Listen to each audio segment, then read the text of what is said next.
Coming up on Tech News Weekly, Facebook's cryptocurrency play is called Libra, and it could make or break the company. We detail a SIM hijacking nightmare that could possibly help you protect your own data. Final Fantasy VII is getting a big remake that might actually take the classic to the next level, and how to take hacks and leaks of company data and turn it into an opportunity. Oh, and Keanu Reeves has a beard. Did you know that? Well, you'll find out next on Tech News Weekly. Netcasts you love. From people you trust. This is Twit.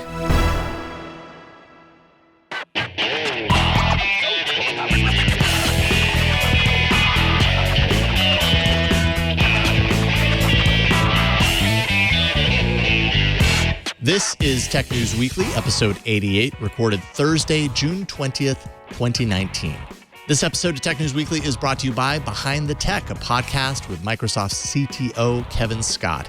He talks with tech heroes, interesting people, and folks who have made our modern world possible. You can subscribe to Behind the Tech where you listen to your podcasts today. And by Peak PTT, the leading provider of push-to-talk systems for business communications. For instant, always-on nationwide communications, visit peakptt.com and use promo code TWIT for 15% off. And by LinkedIn Talent Solutions. Find the right people for your business this year at linkedin.com/technews and get $50 off your first job post. Hello and welcome to Tech News Weekly. This is the show where every week we talk to and about the people making and breaking the tech news. I'm Jason Howell. Normally I'm here with Megan Maroney, but she is out and I'm a little jealous. She's in Hawaii. I think she's there right now. Anyways, her Twitter avatar is, or her Twitter page is adjusted to have the picture of an island. So I think that's a subtle hint that she's already enjoying herself. We will miss her. But that does not stop the news. Starting with this, Tuesday was a monumental day for Facebook, a company who's seen its share of monumental days in its recent history. This time, the news wasn't about privacy violations or arguments about free speech, but rather the future of global currency. Joining me to talk all about Facebook's big crypto gamble is Brady Dale from Coindesk. Welcome to the show, Brady. Hey, how's it going? Going great. It's great to get you on. I'm so happy to have you here today. And you've been writing a lot about all this news, which can be a little confusing. So maybe walk us through the basics of what Facebook spelled out in its Libra white paper, just to start off. Yeah, I mean, the big thing is Facebook wants to create an international cryptocurrency. There's debates about whether it's really a cryptocurrency or not, but let's just set that aside. They want to create an international cryptocurrency that will be good for people to make payments. It's really focused. There's other cryptocurrencies out there that want to do a lot of things. This one's 100% focused on payments, with the idea that there are a lot of people around the world who are unbanked, who don't have access to reliable forms of money.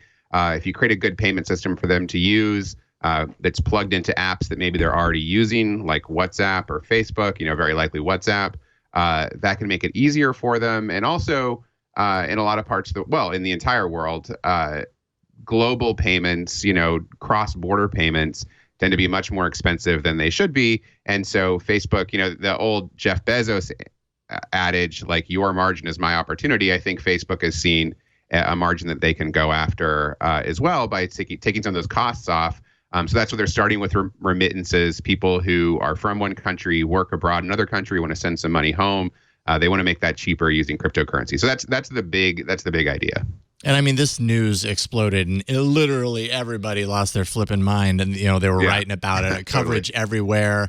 You guys at Coindesk, I mean, you live and breathe, crypto, so it's easier for you to, I think, get it right. I'm kind of a noob when it comes to all this stuff, so I'm kind of following along. That's why I'm really happy to have you here.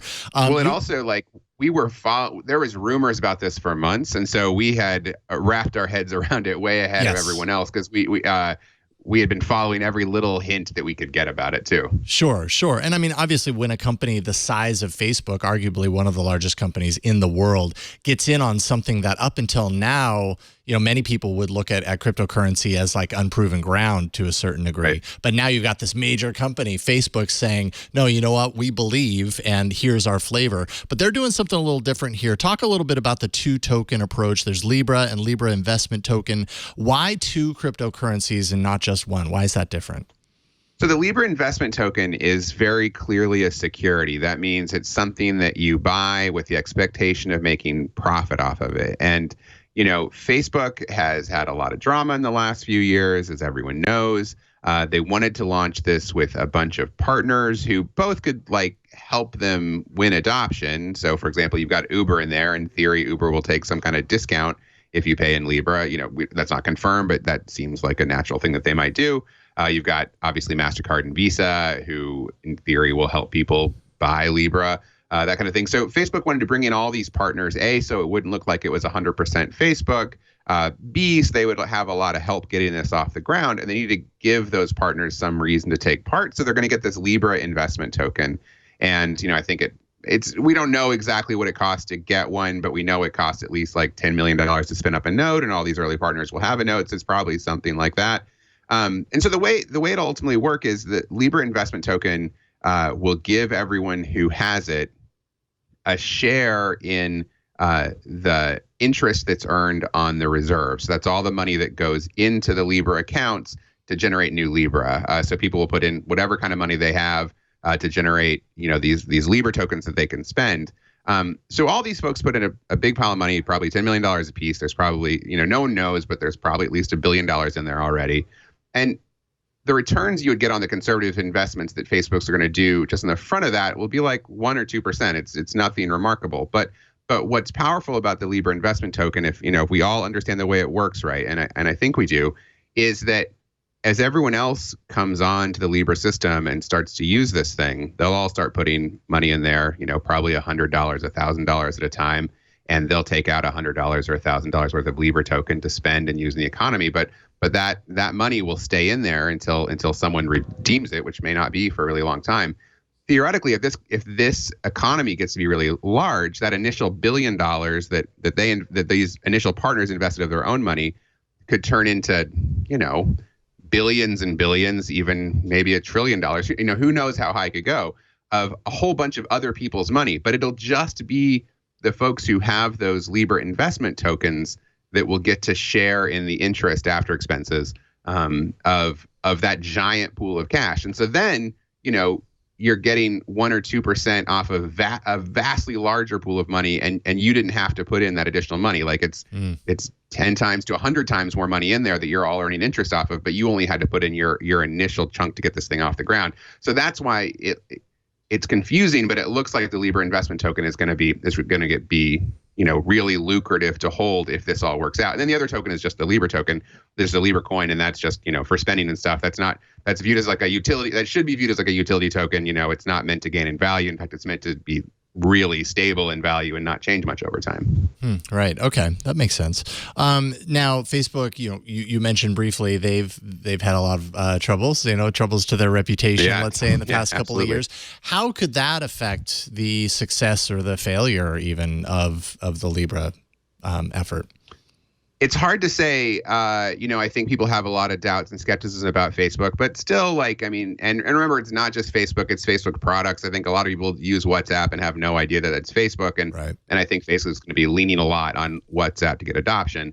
But I think a more important thing to think about there, I don't know if more important, but just Facebook has said again and again that they're going to do this pivot to privacy. The big thing Mark Zuckerberg talked about at F8, which means they're going to start moving people out of these public channels, which, made them rich, and they put a lot of ads on, and move people very heavily into much more private channels, and end-to-end encrypted. And so if they do that, it's going to be hard to impossible to advertise to those people. And so their advertising model is going to really diminish, most likely.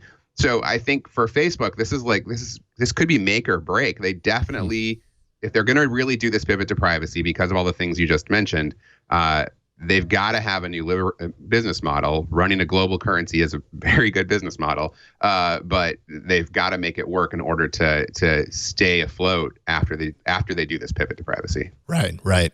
Okay, and then now we're hearing, very soon after Facebook made this announcement, we started hearing about kind of the political, efforts behind the scenes of a lot of uneasiness. Now the Senate panel is going to hold a hearing on July 16th. David Marcus from Facebook Facebook is expected to give his testimony. What do you expect, comes out of this initially? I mean, we're also very used to big tech going to Congress and not a whole lot coming out of it other than a lot of finger wagging. Yeah, I don't think a ton's going to come out of the congressional appearances. Who knows? We'll be there. We'll report on it really closely. We'll pay close attention to everything that gets said. Sure. I think the real question is, what does the United States Treasury think about what Facebook's doing, and what does the Securities and Exchange Commission think about what Facebook's doing? I think most importantly, the Treasury, because the Treasury is the one that cares about people not creating, easy ways for, terrorists or criminals to get around anti-money or know your customer rules. So I think those are the ones you're going to be watching really closely. But, we don't know for sure, but all the rumors are pretty strong that Facebook is way ahead of those questions, that they have talked to those people. They've, answered a lot of questions. They've had a lot of conversations. So on the regulatory side, which I think is more important than Congress, we don't know what they've been told, but it would be hard to believe that they're not way ahead of that one, at least in the U.S. I mean, other parts of the world could be a different story.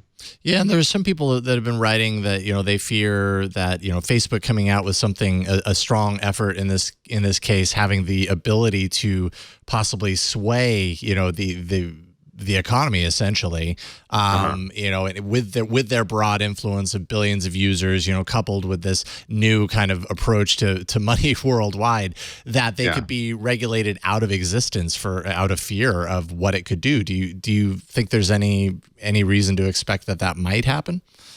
There's definitely a chance. And I think it's a safe bet that I think a lot of these partners came on pretty late.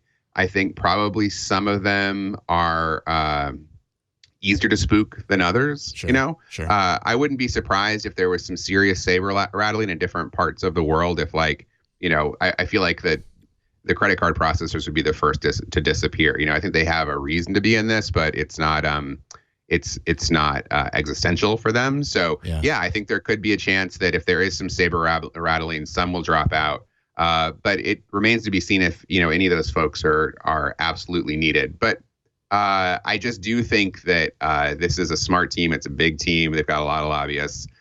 They are probably pretty far ahead on a lot of these issues, but that is a very real danger. Sure. Now, can the Libra Association be held to their promise to not maintain personal data on the people using the blockchain? What do you think about that? Well, I mean, it won't be on the blockchain. It isn't even from what we know about the design of the blockchain. It just isn't even. It's not built to have that in there. Now, There's a ton of ways to keep an eye on folks if you've got a public ledger, and there is a public ledger. And some contacts I was talking to said that if you dig into the details, if you want to really start using this, if you want to start using Libra, for example, in connection with Facebook built apps, then you're going to have to give up a certain amount of privacy. And then once you give up any, you are starting to give them a lot of visibility. But on the flip side, beyond honoring, I guess so there's that. I think Facebook will be gathering a lot of data. There's a part of me that sort of wonders if that isn't a little bit of the wrong thing to focus on, because it seems like if you can make a global money work, that is such a lucrative possibility.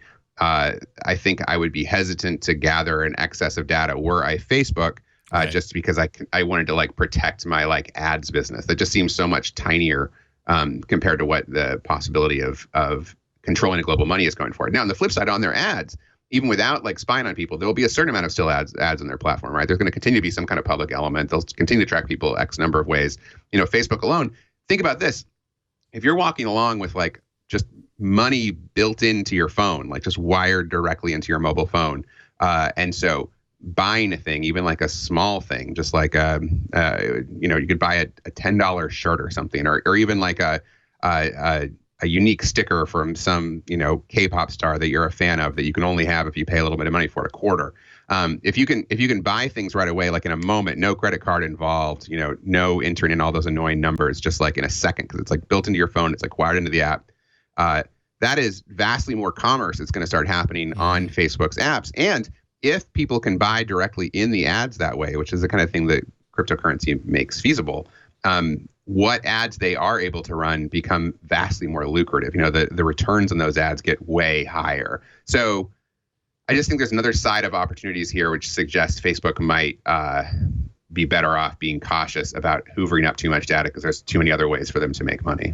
Yeah, they're hopefully they're probably already cautious about this, so it's kind of built into the thing. Because if this has been developing over the last year, you better believe that's been top of mind as they've been creating this as well. And I think the pivot to privacy idea is real. Like I buy that. Yeah. Yeah. Well, history will reveal itself, I suppose. Yeah, we'll see. Totally. Yeah, it will. And I could be very wrong there. I acknowledge it. Yeah. Brady, it's really great to get you on. Thank you so much for taking some time today to talk to us about Libra. Brady Dale writes for Coindesk, Coindesk.com. Where can people follow what you're doing online? Coindesk.com is great. A lot of people really follow our Twitter at Coindesk. And then, I love it. People follow my Twitter too, at Brady Dale. Right on, Brady. Thank you so much. We'll talk to you soon. Thanks a ton. Yeah, have a great one. All right. Have a great day. All right, coming up, what can happen when a determined hacker hijacks your SIM?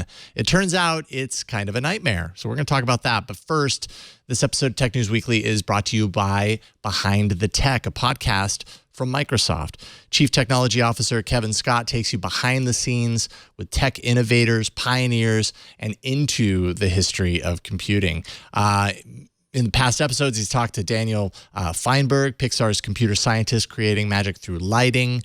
Jaron Lanier, many people call him the father of virtual reality. There's Reid Hoffman, who's an investor, author, entrepreneur, and best known for co-founding LinkedIn. A lot of past episodes to check out. In the most recent episode, actually, Kevin spoke with Suryu Ganguly, an innovator in artificial intelligence, from quantum mechanics, string theory to monkey brains and electrophysiology mapping. Surya's take on AI may surprise you, and it's super interesting stuff. On Behind the Tech, you'll hear what inspired their podcast guests to author languages, to build the tools that have made an impact on lives of developers and engineers today. And if you're early in your career, you can learn about the history of the tech industry. And if you happen to be from Kevin's era, some of you may think, oh man, I remember that. So it'll bring to mind things that you've already learned, and maybe you learn something new about it too.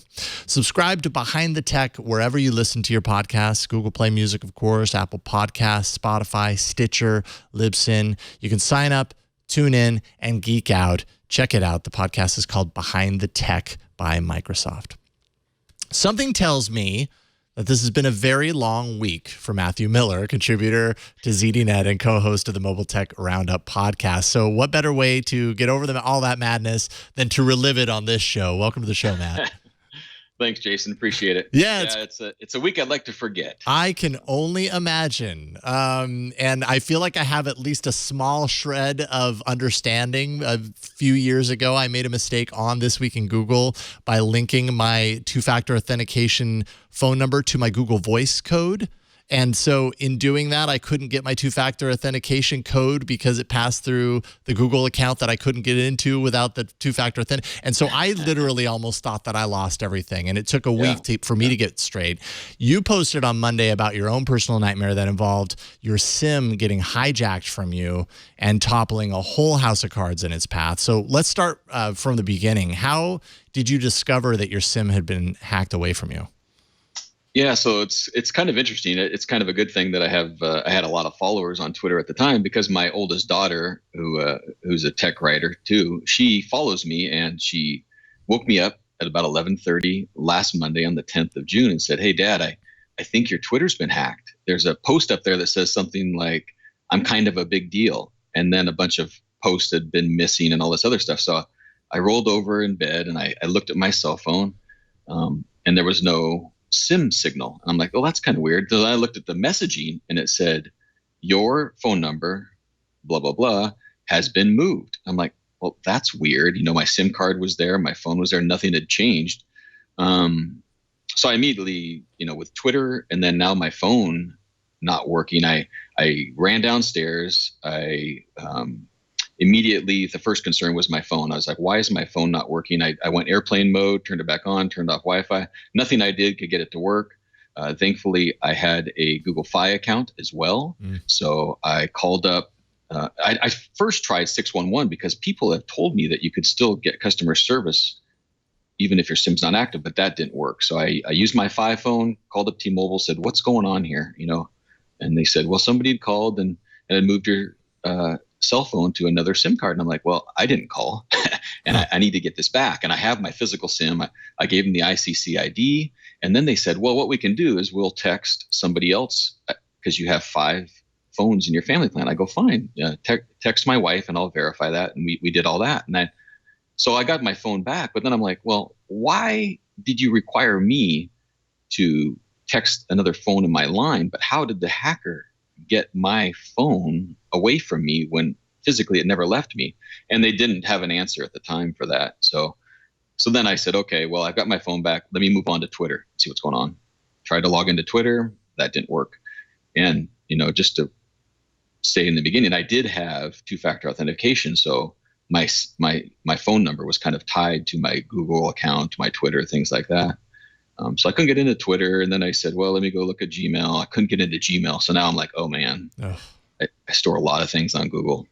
I maybe a bit naive. I thought I had, text messaging backups and some other backup things to get into my account, but somehow my Google account had been compromised. And I store a lot of things on Google Drive. I pay extra for Google Drive. Pretty much anything I had physically, like tax returns and things, go on Google Drive. So I was devastated that I had now lost access to these services, Wow. And so that's Twitter, that's Google. I'm imagining, that can kind of filter out from there. But I mean, those are 2 really big ones. And then and Twitter was important because I've been there since July 2006. I'm actually a Twitter user like 28, 21. I've been there forever. And it's part of my, with ZDNet and things and the podcast. It's part of my branding and helps me get the word out. Sure. It's not critical to survival, but it's very important to me, So I was like, okay, Twitter I'll work on, but Google was my concern because, like most people, we probably, when you go to an account, you log in, it says, would you like to save it to Chrome? Oh, of course, I'll save it to Chrome. Well, there was like 360 passwords and accounts in there, so. Well, and you don't, as a user of a service like Google, which is not actually a service, it's like many services, you don't realize just how much you rely on those things to work the way they do until suddenly it's gone. That's what I learned through my 2-factor experience when I had a week and there was a solid 2 days there where I seriously considered the absolute possibility that anything that I had on my Google account was no longer accessible. And once you make that realization, it gets real fast, just what you are actually losing. There's a lot on the line at that point. So what was your experience dealing with Google customer service? I know their customer service is not ideal at times, to put it lightly. How were you able to kind of get back on track? So, you fill out a recovery form. There's no phone numbers to contact anybody. You can't chat with anybody. And I guess I had expected, since I pay for Google Drive and Google Fi, I was kind of hoping there was some method for people that actually pay. I understand free services. Yeah, there's going to be limits. Right. But I do pay for some services. So I was hoping that with paying services, there was an alternative, and there wasn't. There's a form, you go through the recovery. Unfortunately, I later have learned in some of the investigation stuff I've been doing that the person who took my account had taken it over a couple hours before. So they had time to pretty much change most every recovery question, because I don't know how familiar you are with in Google, but they'll give you options like Google Authenticator, a cell phone number for text code, an 8-digit backup code, another phone number, month and year when you started using Google. So they have all these questions, and the hacker had changed everything except for one email address that I still had access to. So I put that in there, filled out the form, comes back, it says, we'll look into it. We'll get back to you within 3 to 5 business days. And that's where it was left. So I'm like, that's a long 3 to 5 days. so then I had the brilliant idea. Well, I pay for Fi, and with Fi, there actually is a phone number to call somebody. So I'm like, okay, call up the Fi folks. Smart. And I needed my Gmail account to actually do anything with them. They didn't have much that they could offer on that account. So Man, that is such a nightmare. And then, but you were ultimately able to kind of recover all of this because of that one email. It's interesting to me hearing how calculated whoever this was that took over your accounts. Obviously, they knew what they were doing, right? They didn't just gain access, but they gained access, and then they started undoing the mechanics behind the scenes in order to make sure of maximum impact. But they missed that one email account. Was that the way ultimately in the end where you saved yourself? And if you hadn't had that email address, you might still be screwed? So it's not super clear when you fill this out. If you remember something else, go fill it out again. So I think I filled it out probably every other day because my wife had a brilliant idea. She goes, "What were you using before your Gmail?" I said, "I was using a Yahoo account." "You still have that account?" I go, "I think so." She goes, "Go in there, look and see what month and year you last sent an email from that account." So I'm like, that's perfect, right? So I had another answer for them. So I filled out the form again. And again, 3 to 5 days. And you just don't hear much back from them during any progress. You just hope that somebody's actually paying attention. Now, being that I wrote the story, I have some really good friends. They reached out to both Google and Twitter. And I thought that is what helped spur it up. But I just confirmed this morning that the Google contact that I had said, "You know what? It was actually just the process of your recovery process that ended up being successful." So that was good news. Good news, yeah. All of my readers, there is a method, and you can get over it and solve it if you can answer some of these recovery things. So 3 to 5 days, give it some time, but make sure everybody right now, if you have a Google account, Gmail account, go in and try to set up as many of these recovery methods as you can and have those handy in case something like this happens, Now, and that leads me to one of my questions. So, like you said, Google has a number of recovery questions. I've got a bunch of them filled out there. But if you're inserting your phone number in order to receive SMS two-factor authentication codes sent to, aren't you kind of like creating a weakness then? Because that's a part of the reason why you ended up here in the first place, right? Yeah, I know. It's like I don't know the answer to that question. If it's better to have that or not, I think it's probably better. But make sure you have at least some of those other methods ready for you to go as well. Right, right. And I'm a pretty public person. I've given out my business card all over the place. I don't know how they got my phone number and how they were able to answer the questions for T-Mobile to transfer that. So I can't advise on whether or not it's going to be that way for everybody. Yeah, sure.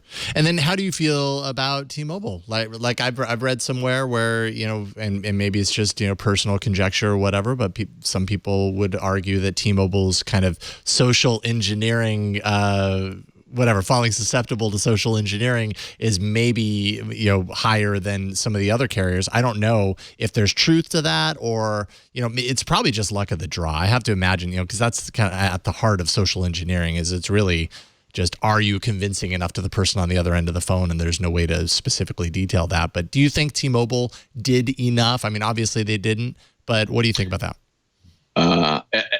At first, if that first night happened and I got it back, I would say, okay, somebody made a mistake or somebody knew so much about me, they were able to answer the questions. However, if you read through my whole story, I was actually on a business trip and the person took my cell phone again. So I couldn't even call T-Mobile because by now my Project Fi account had been closed off. So through Facebook Messenger on a local Wi-Fi hotspot, I connected to my wife who called T-Mobile. And I said to them, okay, once I understand somebody made a mistake, somebody answered enough of my questions, but would somebody call up and lose a phone the next day again and you transfer that? Doesn't that seem a little fishy? I said, listen, my SIM still has not changed. It's still associated with this physical SIM in this hardware. Is there any way possible you can just say, if somebody calls again, make them go into a T-Mobile store, show them a physical ID that it's me. I said, I don't care if it's inconvenient for me. I'm willing to put up with that. Yeah. And unfortunately, they're like, well, we can't really discriminate and do this and that. So I was pretty frustrated. Again, I had a good friend at T-Mobile. He set me up with some executive response people who actually did put that exact restriction on my account. And I'm like, okay, in the future, these wireless carriers really should have something in place of that kind of standard. Absolutely. Especially when there's day and then the next day and the next day. I mean, that's a pattern of nobody's losing their phone every day. Come on. Right. Right. There's got to be some level that's higher than having some of my information to change it. And I was like, well, for me to get the SIM back, you required that somebody else on my account confirmed a text message. Why wouldn't you do that when the person called to switch it? Do the same thing. Yeah. It's fine with me, Yeah. They need to up the level of scrutiny on that aspect, in my opinion. And in reality, it's probably not just T-Mobile. They all need to be better at this. What about users? Security practices? I know I see some people in our chat room saying hardware security keys is one way to go. Are you moving in that direction now? Like all it takes is one of these things for you to be like, all right, I'm down for the inconvenience. Let's do this. Well, at first I was like, I'm going back to paper. My wife calls it, we're going Ron Swanson, paper and cash under the mattress. I said, okay, that's a good idea, but I'm gonna definitely, use Google Advanced Protection. It has some hardware keys. I've definitely upped everything. I mean, I had to go through every account I can imagine to change emails and passwords. That takes forever. Yeah. I had pretty strong passwords, but I'm going crazy strong and I'm writing them down. I'm not any longer saving them in Google Chrome. That was a huge weakness. I saw there was 326 passwords and accounts in there that once they got access, I mean, who knows what it opened up. Sure. So I'm definitely buttoning things down. And, I saw some cache problems as a result of this whole thing, but overall, I'm mostly recovered. So no serious damage right now.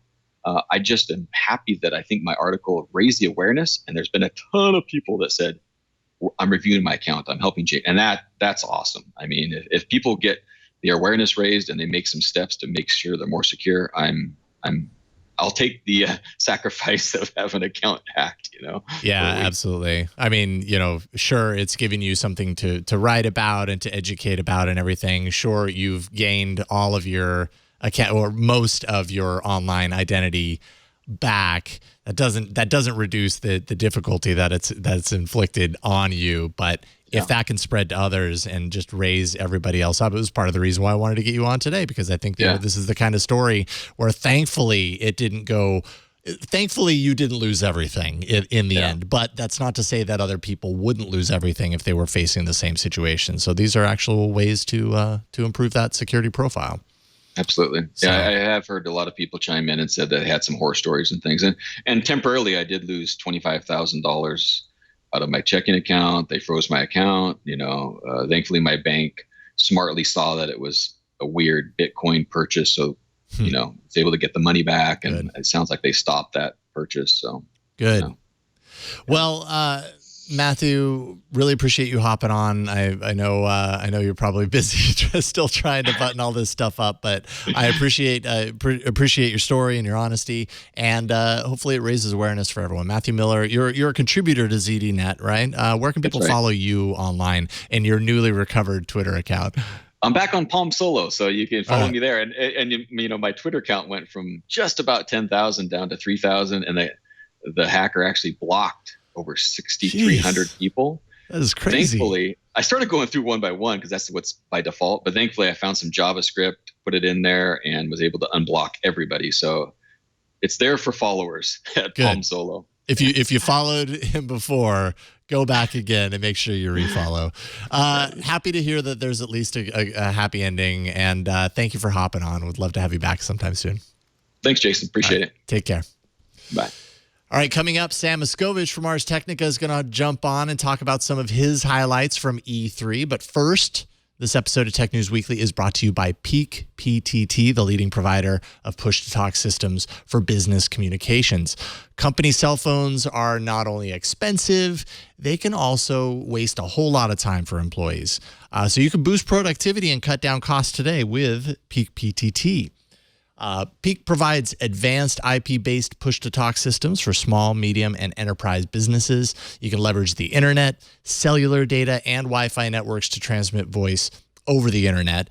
It provides instant talk, location monitoring, emergency alert notifications, local, nationwide, and worldwide coverage. And the devices are rugged. They're made to withstand dirt, water, extreme temperatures, so you can take it out in the field and not worry about them being fragile and delicate and all that. No contracts. Billing is month to month. Less than 1 second connection time as well, so you're not waiting for the other side to pick up after it rings endlessly into eternity. You can connect with hundreds of users at one time, or you can of course talk privately with anyone in your group. Central tracking and communication center from any PC, so it keeps you up to date on where all of the users are. Real-time GPS tracking for accurate and complete visibility. There's the K2 PTT system, which is ideal for small and medium-sized businesses, which includes an affordable walkie-talkie style handset, iOS and Android apps, and PC dispatch software for device location tracking. And then, of course, I have here the Everest system. This is the Everest PTT system. It's capable of handling system deployments of any size. And this includes the PTT 584G rugged handset, 5 nines of network availability, lower latency rates than some of the most significant players in the industry. And like I said, PC-based dispatch console that allows you to locate devices on demand and view them on a map. And you can push-to-talk calls, and they usually last around 15 seconds on average versus 50 seconds for traditional calls, because you get on, you get to the point, and you get off, back to work or whatever you happen to be doing. Get in touch faster and operate more efficiently with Peak PTT. Visit peakptt.com and use promo code TWIT at checkout for 15% off. That's peakptt.com. Use promo code TWIT. You'll get 15% off when you do that. And we thank Peak PTT for their support. So just because E3 wrapped up last week doesn't mean there isn't still enough excitement to go around to bring Sam Machkovech from Ars Technica back on to discuss a few of his favorite things from that week. Welcome back, Sam. Hey, everybody. How's it going? It's great to get you here. And initially I reached out for this first story, but then you said you had a few things from E3. But I want to start with Final Fantasy VII, because apparently high-profile re-releases is a thing nowadays. Final Fantasy VII first came out in 1997 on the original PlayStation. I was a huge fan of the game back then. It's probably one of the only Final Fantasy games that I totally nerded out on. But I know I'm not alone. It was super popular. A complete rework of the game has been in development for what seems like years now. What will be different about it this time around? Why should people be excited? A lot of things are going to be different. When you think of a remake of a video game, most often you end up with a lot of graphical overhaul. Everything looks more modern, and maybe some quality of life tweaks will come in, like, oh, it's easier to jump, or the camera's a little better, or things like that. But Final Fantasy VII Remake is named that because it is a complete top-to-bottom remake of the original game, meaning the entire battle system has been changed, the entire plot and dialogue system has been rewritten, voice acting has been added, and a whole bunch of other stuff that we don't necessarily know about is being added. E3 2019 was really our first look at exactly how it actually works as a video game, and it was the first time that the public, including myself, got to go hands-on with it. And the main thing that we got to try out was the very beginning. The screenshots over at Ars Technica that are on the web feed right now, those mostly show off the very beginning. It's this iconic beginning sequence where a train comes sweeping in, and a spiky-haired protagonist named Cloud hops off of a train and starts fighting as a mercenary alongside a bunch of other familiar characters, most notably a guy named Barrett, who has a machine gun for an arm because it was the 90s. Yes. And so that all plays out. Basically, if you take the Wikipedia summary of Final Fantasy VII and then say they're going to remake the entire thing, rewrite and add dialogue and put everything on top of that to make it different, that is what you're getting. And the most noticeable difference was the battling was totally different. And I don't know how much you want me to go into that. Well, before we go into that, my concern is when you take a classic and then you rewrite it, you aren't just sprucing up graphics and making it look and sound nicer, but you're actually adding content to it. Don't you run the risk of it becoming less of a classic now because maybe those changes aren't good? You absolutely run that risk, and that is something we don't necessarily know. I only saw a very it was a pretty dense hint of what's to come. Essentially, Cloud and Barrett, these main characters, are at completely different philosophical odds. And that's something that was only hinted at by a script that, in my opinion, was not very well translated from the Japanese original in the 90s. And so the creators have essentially said every single thing being added or changed is being done by the original design and development team, who are working mostly as producers for a much larger crew this time. And they're saying everything we're adding, every every bit of dialogue, every extra bit of the original city Midgar is what they envisioned from the original version. Now, whether that's going to make it more interesting or more annoying, that remains to be seen. But it all rang out to me like a very high quality anime production, meaning very polished cheese. These characters, the hamminess seems intentional and high quality and not wooden. There was just a lot more energy and personality in every single character. And I thought that was really cool. I think it was handled in this really nice way because we already know this sort of archetype of how the game plays out. And now they can sort of dig in with additional stories and details that were not told. But we didn't really get to see all of that just yet. Yeah, totally. But you did get to see kind of some of the changes of the battle system. So talk a little bit about that. What do you like? What do you not? Yeah, you take your old JRPG where you walk around and an enemy magically appears because it was invisible, and you go into this menu-driven turn-based thing. You're waiting your turn, tapping the attack button with the X button over and over and over. Now it's much more of a real-time battle system where it's kind of like Devil May Cry, where you have to run, dodge, block as part of the battle, but you also can freeze time at any time, and that brings up more of a traditional menu. And from there, you can toggle spells, items, and more advanced maneuvers, and these build up based on how you do in the real time. So you're kind of going back and forth between this kind of fun active battling and this pausing for strategy stuff. I've never really seen any JRPG nail this. Final Fantasy 15 tried it. Many of the Kingdom Hearts games have tried it, but those to me have always felt like you moved a joystick, but it was still really about the menus. And this to me actually made strategy, movement, positioning really play a bigger part.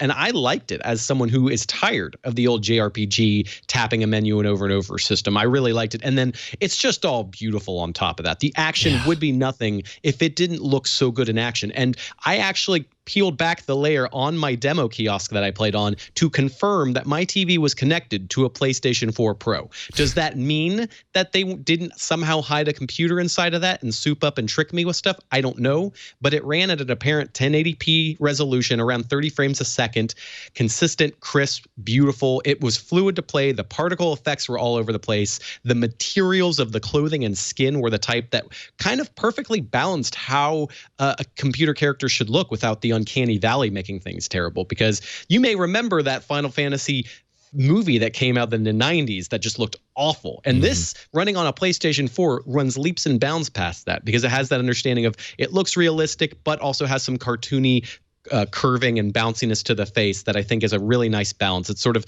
Pixar figured that out years ago, and this is a video game that's pushing that forward. It looks awesome. Yeah, it really does. It looks really remarkable, and I would love to play it. Now, leading up to the show, you called out Luigi's Mansion 3 as a highlight, and I will say this was nowhere near my radar, but then I don't have a Switch. But after watching it, I'm like, man, my kids and I would have a blast playing this. What has you excited about this sequel?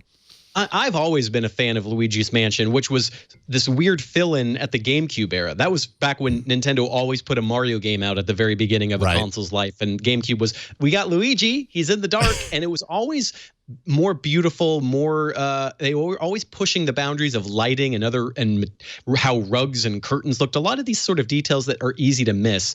And now we're on the Switch with even more power. We're finally getting a TV version of Luigi's Mansion that looks like a living cartoon. Like you could put this on Saturday morning compared to some of the crap that you might see on Netflix and other streaming services in terms of those 3D cartoons and be like, yeah, that's better.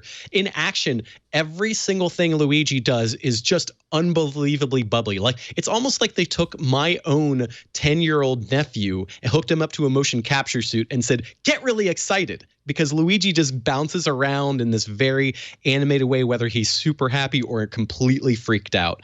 And otherwise, within that, you've got a game where you've used this strange vacuum cleaning, light bouncing system to solve puzzles in a mysterious mansion. And there's just little puzzles all over the place. You're always trying to find stuff to finagle with and activate and suck in with the vacuum cleaner in these really clever ways. Nintendo says, how do we make a weird thing like this where you're not jumping and bouncing around like Mario feel as fun as if you're Mario? And I really do think between the boss battles and the puzzles that we got to try out, this might finally be a good Luigi game.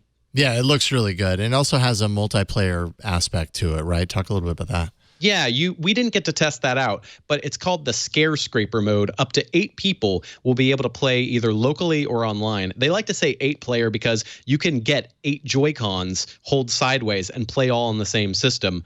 And so I don't know fun. exactly how that's going to play out. We see this footage where people are kind of running around. They're either Luigi or Toad or the new character Gooigi, who I didn't even go into. Gooigi is part of the crazy puzzle system of the single-player mode. And it just looks like kind of a mix of a score and puzzle challenge where you're running around randomly generated mansions and all competing to have the highest score. But we don't know exactly how that's going to play. But I mean, 8-player Luigi Ghost Party seems pretty fun to me. Certainly better than Mario Party, in my opinion. Yeah, it really does. Any idea when that's going to be released? They have not put a release date out, but you'll notice the Nintendo holiday calendar has a big September game, which is a remake of Link's Awakening for the Game Boy, and a November game, which is Pokemon. No big announcement for October yet, and this is a spooky, scary game. So my guess is somewhere around Halloween 2019. I think they have said 2019. Solid guess. I'm guessing that your guess is accurate. Finally, there's Cyberpunk 2077, and tell me, should I really get excited about Keanu Reeves in a science fiction video game? Yeah, you should get excited about Keanu Reeves in a science fiction video game. There was a pretty big splashy trailer. I don't know how much you guys talked about it last week. And then he was on stage at the event I went to, which was its own trip. But yeah, he guests as a character in this large RPG made by the creators of The Witcher 3. This is CD Projekt Red. We got to see the world premiere of this game last year at E3. And this year, I sat next to a CD Projekt Red employee as he played the game. I watched and listened. If he was faking it, he did it incredibly well in terms of syncing up all of his button taps to the action. It's a first-person RPG set in 2077 in sort of an alternate version of Los Angeles. It's based on existing cyberpunk fiction that has already been written out there. And Keanu Reeves is a voice in your head and an accomplice at your side throughout the game. We don't get to see exactly how that relationship is formed, but we do get to in the demo that we saw behind closed doors, see him talk to you in your earpiece and acknowledge the things you're doing in very Keanu Reeves fashion, meaning delightfully wooden. I mean, you've seen Keanu act. He's right at Keanu level in this video game, and it's really nice. He also curses a lot, which I'm not used to from Keanu Reeves in recent action movies. And it's a trip, but he nails his part of it. But ultimately, it's less about Keanu once you're playing the game and more about how many things you get to do. It's the kind of first-person game where dialogue, stealth, action. Do you want to do any of those things? None of those things? All of those things? It's really do it however you want and face the consequences. Like, oh, there's a big boss guy. I'm going to kill him. Yeah, you can do that and see what happens. You might die immediately. The plot might be completely rewritten, but they are selling it as that kind of go anywhere, do anything kind of epic adventure, way more than The Witcher 3 afforded, which was a great game, but not nearly as Fallout-y as this one. We're very excited based on what we saw, but I imagine just like last year, we'll all see that video that the gameplay we saw will be public in a few months, and we'll all get to look at it. But we're super stoked. It actually looks like a playable game, not a far-fetched concept this year. And so it's coming out next year. I want to say April of next year on consoles and Windows 10. But yeah, we're stoked. Nice. Okay, well, I would recommend that if you're going to play that, or when you play that game, you go get yourself a Hen House beer, the Keanu is Immortal edition that is emblazoned with many different iterations of Keanu's characters. I have no idea why, but apparently, but I do know Hen House is a really good beer. So that's my blanket Keanu recommendation. Do the Marvel movie studios run Hen House? Because sounds like everybody's trying to get up on Keanu as of late. Apparently so. No, I mean Hen House is a pretty independent brewer. There's like also a whole Keanu like paragraph while you're here. Getting drunk on that beer, I just want to remind people Final Fantasy VII Remake is coming in March 2020. It'll be the first part of at least 2 retail releases, if not more.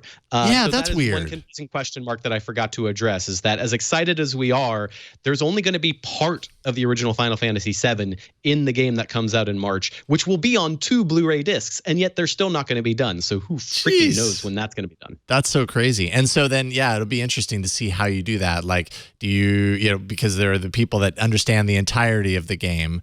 There's going to be a ton of new content that basically makes the game 2 two times larger, right? So at what point do they delineate this is chapter 1 and this is chapter 2? And is that going to upset people? The original game had a neat exit point with the city Midgar, like where you leave that and go to an outworld. And the rumor is you're going to end this remake on the end of that city, and then it'll show like the entire open sky world and say to be continued. That is not confirmed. However, again, for what little I saw of Final Fantasy VII Remake, I am super excited about that. And also Luigi's Mansion and Cyberpunk, those were all games we actually saw playable. And if you head to arstechnica.com and look up my best of E3, the cool thing this year is every single game on our list was something that we saw real gameplay of. Actually, in most of the cases, held it on a controller, at least confirmed it was real. And that's good news in a show that's full of smoke and mirrors. So do go and check that out. You can also find me at SamRed on Twitter. And I'm doing this so that Jason can get me out of here and move on to the next topic, which I assume has to do with studying a can of beer. It might actually have to do with me just drinking this. And I'm sorry, because Burke gave it to me. It's his beer. But it's like fantastically cold and everything. Beer law. Yeah. I mean, you hand me a beer, I'm going to drink it. Like that's usually how that law works. Sam, thank you so much for hopping on. It was great talking with you. We'll talk to you soon. All right, arstechnica.com for all of Sam's work. Up next, my story, or actually stories of the week. But first, Megan Maroney is back from her vacation temporarily to deliver this important message from our sponsor. This episode of Tech News Weekly is brought to you by LinkedIn Talent Solutions. If you're hiring for a job, you need to find the right people. And they're not hanging out everywhere. You know where they're hanging out? They're hanging out at LinkedIn. And that's why you should try LinkedIn to find the person for the next job that you're looking for. More than 610 million people visit LinkedIn every day to make connections, learn and grow as professionals, and discover new job opportunities. When you're juggling hiring with everything it takes to grow your business, it's important that you reach the right candidates at the right time, and that's where LinkedIn comes in. In fact, LinkedIn members add 15 new skills to their profiles and apply to 35 job posts every 2 seconds. That's how they make sure that your post gets in front of people with the right hard skills and those soft skills to meet your role requirements. Things like collaboration, work ethic, and adaptability. LinkedIn does the legwork to match you to the most qualified candidates so you can focus on hiring the person who will transform your business. To get $50 off your first job post, go to linkedin.com/technews. That's linkedin.com/technews to get $50 off your first job post. That's linkedin.com/tech news. Terms and conditions apply. And we thank LinkedIn for their support of Tech News Weekly. And I thank Megan Maroney for reading that. And now, Megan, you can enjoy your island vacation. I am so jealous. I will be in Hawaii at the end of the year, so it's not too far off. But dang it, I want to be there right now. Anyways, I hope that Megan enjoys her vacation. Finally, my story of the week, except it's not one but two stories, and neither are from this week, but from the week before. So why am I choosing to highlight them here? Well, because I've thought a lot about them in tandem, actually, and I kind of like what I'm seeing. So first of all, you may have heard that a few weeks ago, the upcoming but as yet unannounced Pixel 4 was leaked, both in the form of an official-looking render as well as some metallic molds that are basically given to case makers to get a head start on case design ahead of launch. Google is no stranger to leaks, of course. Last year, you may remember the Pixel 3 was arguably one of the industry's worst kept secrets, with leaks detailing literally every known fact ahead of its official announcement. So it left no surprise for the event. It was kind of a wah-wah when the event happened. Decent phone, but you just knew everything going into it. Poor deflated Google. Apparently, they learned that hard lesson because one day after the Pixel 4 renders leaked online a few weeks ago, Google tweeted out, quote, "Since there seems to be some interest, here you go," end quote. And with their own official render of the Pixel 4 displayed attached to the tweet. So basically, Google took control of the narrative in the press, and suddenly everyone saw how even in the face of those who would spoil their big kahuna months before its release, Google was able to get people excited about what was to come. Instead of this being a spoiler, it became a beacon for competitors to have to basically stand up against with their own product release plans at some point. We'll see if that strategy holds together as we get closer to the release of the Pixel 4, but I think it was super smart of Google to just kind of take the reins and take control of it. Now, in a seemingly unrelated piece of news, the rock band Radiohead posted to Facebook a few weeks back that hackers had somehow made their way into lead singer Tom York's mini-disc recording archive, a veritable treasure trove of literally hundreds of unreleased hours of song treatments, soundscapes, live performances, rare songs, basically Tom's personal drawing board, which would ultimately be used to craft their hits, record after record. They're very successful if you didn't already know. Who knows how the hackers did it or how fortified the archive actually was, but apparently they reached out to Tom York and told him that they had acquired 18 hours of those recordings, and they demanded a ransom payment of $150,000 in order to keep them from releasing it all to the public. So what did Radiohead do? They went to Bandcamp and posted each disc in full for everyone to listen to, along with the option to buy the entire collection for roughly $23. All of that money going to Extinction Rebellion. That's a resistance movement that focuses on the devolving condition of worldwide climate, ecological collapse, and also applying pressure to change the political mechanisms that further deteriorate that condition. So instead of buckling under the pressure of a third party and letting them tell the story to the press, Radiohead stood up and accepted publicly that, hey, maybe there's a way to make lemonade out of lemons. Both stories really have just had me thinking about how it's so easy to think that much of this stuff is so far out of our control or out of a company's control or a person's control. But maybe these situations that we've seen and heard about a million times just need a fresh perspective. And doing that can actually transform it into an opportunity that brings people in instead of pushing them away. By the way, I'm a Radiohead fan. The Radiohead mini disc archive is super interesting to me. I'm also a musician. I love hearing how other musicians create their craft. And sure, there is definitely a lot of boring material in this archive, but it all informs how the minds behind Radiohead work and how they evolve their song ideas over time. To me, it's incredibly inspiring when listened through that filter. So I highly recommend you go to Bandcamp. I think they have it up for sale only for like the next week or two, and then it might be removed entirely. But right now you can go there and you can listen to it for free. If you want to buy it, like I said, it's like $23 and you get the whole collection. If you're a Radiohead nerd, you're going to love it. Tech News Weekly records live every Thursday at 11 a.m. Pacific at twit.tv/live. You can be part of the show by emailing us, tnw@twit.tv. Of course, we hope that you subscribe. If you aren't already, you can subscribe at twit.tv/TNW and follow us as well as, everything that Twit does on the socials, Twitter, Instagram. Just do a search for Twit and you'll find us. And if you want to find me and tweet at me, I'm on Twitter as well, at Jason Howell. Thanks to everyone who helps me do this show today. John, Jeff, Patrick, and Burke, the haver of hand outside of the screen to give me a high five. We'll see you next week on Tech News Weekly. Oh, what is that? Wait a minute. Oh, this is not a high five. This is a mini disc. Burke is the hacker. We just figured it out. Burke, you are the hacker. We'll see you next week. Bye, everyone.